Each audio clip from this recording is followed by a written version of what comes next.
নমস্কার, আমি রত্নদীপ দাস, ডব্লিউবি 2024 কনস্টেবলের একজন ক্যান্ডিডেট।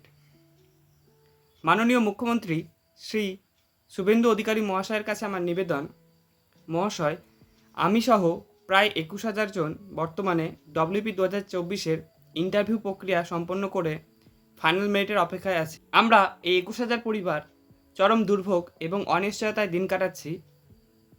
তো 2024-এর মার্চ মাসে আমাদের এই নোটিফিকেশান আসে।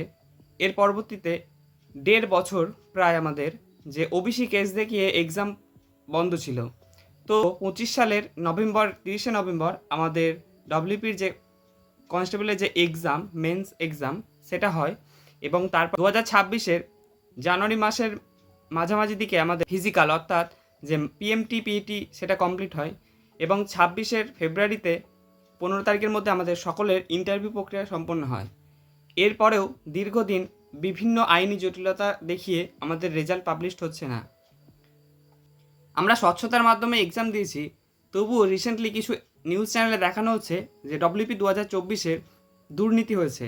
তো এই বিষয়টি আপনি খতিয়ে দেখুন, লিস্ট প্রকাশের যে ব্যবস্থা সেটা গ্রহণ করুন।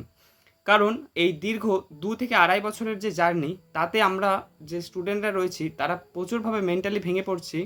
আমরা নতুন সরকারের ওপর ভরসা রেখে এই সোশ্যাল মিডিয়ার মাধ্যমে আমাদের যে রেজাল্ট অর্থাৎ ফাইনাল মেরিট লিস্ট সেটা প্রকাশের অনুরোধ জানাচ্ছি।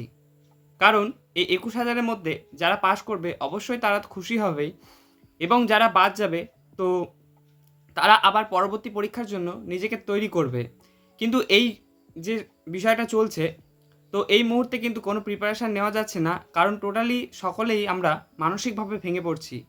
তাই সরকারের কাছে আবারও অনুরোধ করছি যে আমাদের যে ডব্লিউপি 2024-এর যে ফাইনাল মেরিট লিস্ট সেটা দ্রুত প্রকাশ করুন। নমস্কার।